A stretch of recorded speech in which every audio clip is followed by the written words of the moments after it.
Who has never made mistakes? Who has ever lived and passed on without records of errors, records of falling, records of mistakes? Who?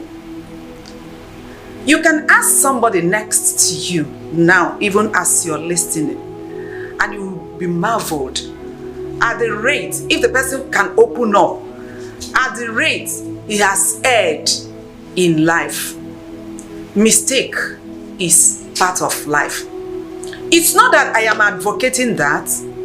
It's not that I am here to clap for people who have fallen into one error or the other. But I am here to let you understand that as far as you are human, as far as you are wearing the flesh, at one point in time or the other, you may see yourself misfire. You may see yourself run into error. You may see yourself do what you are not supposed to do, or do something you are supposed to do but wrongly. You may see yourself not recognizing exactly the way to do it, and you do it in error. Mistake is part of life. And guilt can be so devastating when we allow it to grow and continue with us over a falling. Guilt, it can kill. At times your mistakes may not cause death, but you see people dying slowly, emotionally. Many people dying, and at a time you see them depressed because of one problem they fell into, one error they fell into or the other. You see frustration taking over them. You see them paralyzed, that even they cannot take care of themselves. Their work, their daily schedules, they cannot take care of them because of the guilt of an error. And you see, regret can motivate you, and regret also can burden you. It can be burdensome. One thing is this: once a mistake is made, it is not always possible to amend it. Yes. Once a mistake is made, at times you can't go back to amend it.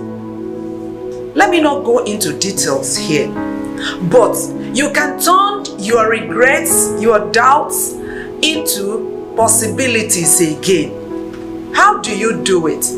It is good you have fallen. That's number one. But what do you do next? The first thing to do in order to get up and start life afresh is to understand your mistake. You need to sit down and critically look into what happened. How did it happen? Why? How? What would I have done that would have prevented this? How? What are the distractions that have come up as a result of this mistake? You need to sit down and look into it. Because if you don't understand the mistake, if you don't understand where you deviated, how you'd have done it, not turn it to mistake, next time you can still fall into that error. So the first thing to do in getting over your mistake is to understand the mistake. Number two, get to accept your error. You see, so many people, what kills them is that they will always want to shift blames. It's you. Is it not you? Is it not you? No. Accept the mistake. Accept that you didn't do it right. Accept that you have erred. It is going towards bringing you back to life again. Then when this is done, the next thing to do is to forgive yourself. This is a very serious matter. So many people, when they fall into error, they find it very difficult to forgive themselves. They will keep on living in the guilt. They will keep on regretting. Some people, you find out that they can easily forgive others, but they cannot forgive themselves. I shouldn't have done this thing. If I had done it this way, I should not have done it. Why will it be me? Why me? You see, they keep condemning themselves. They keep regretting. And when this happens, you see that person going. The devil likes it. Yes, that's what he likes. He will want you not to forgive yourself. And when you don't forgive yourself, you're committing sin again. Yes, because when you don't forgive, God will not forgive you. This time, not even others, but yourself. It's so killing. It closes the door against the person. And when that guilt continues, that unforgiveness is there, you find that the devil will be accusing you on a daily basis. And he will, a kind of vandalize you, that your boldness will be lost. You cannot appear before God. You cannot even appear before human beings. You'll be so vandalized that you won't make any progress. But the third part of recovery from your mistake and turning your guilt and doubt into possibility is to find a way to forgive yourself. Forgiveness means cleaning off the rubbish and getting a clean slate, a clean life, a clean heart, no more condemnation, and you begin to walk. Do you know the Bible says, as Paul said it in the book of Philippians chapter 3 verse 13, he said, one thing I do, I forget the past. Your forgiving yourself is forgetting what happened, how it happened, why should it happen, why me, why couldn't I do this? Erase all of them and move forward. Then after forgiving yourself, the next thing to do is to pick up the gold from the pit. Do you see where you fall? Some people will not fall on the ground. Some people will fall inside the pit.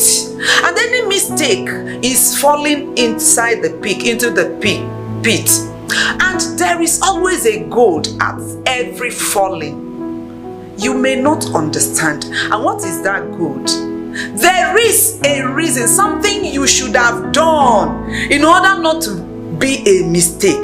That thing you should have done, that is when you learned it. And then you pick that thing that you should have done over that matter, over that issue. It is a wisdom that nothing could have taught you except experience. Yes, there is always a gold at every falling. That's why the book of Proverbs chapter 24 verse 16 says, even if I fall 7 times, my God shall raise me up. So even God, the problem we have with God is not that we have fallen or that we fail. The problem we have is when we refuse to learn. He has given us that opportunity to learn. Ask any genius, ask any expert. He will tell you how many times he has fallen over a particular issue before he could get an answer to a question. Before any innovation, there had been so many times he had failed to use the right pin, to use the right button. And then what befalls you, what confronts you at that moment is to pick that wisdom. It is a gold. Pick it. Move on. And that will help you even in influencing others, impacting others. Then the final thing to do there is to move forward. Don't sit where you have fallen. Don't wait for sympathizers to come there and cry with you. Most times, sympathizers are not lovers. I tell you the truth. You find out that when you are in dungeon, some people will want to identify with you. Just like David, when he was at Adullam, he had a lot of vagabonds around him. But by the time he was to go into the palace, not all of them were with him. There are people that want to come and say, oh, sorry, oh, you lost this, you lost that. But when you start shining, they become your enemy. When they see you, they will pass. They can give any name to you at that time. Some of them will say, she's always, proud. She's always proud. She's proud of herself. I don't know what is puffing her up. They are enemies who will want you to always remain at the pit where you have fallen. But you are going to stand and shame the devil by standing up and moving forward. Paul said, I move forward, forgetting all that are behind me. I progress, I press forward for the prize that is ahead of me. For that goal, to achieve it, to get the crown that is before me. That is why you will forget those areas and times of falling. You move forward to get your crown. You move forward to get the goal fulfilled. You move forward to get the purpose of your life achieved. And it's only at that time that you become a winner. God bless you, because I am seeing you not where you have fallen. I am not seeing you at that pit any longer. I am seeing you at the mountaintop of celebration.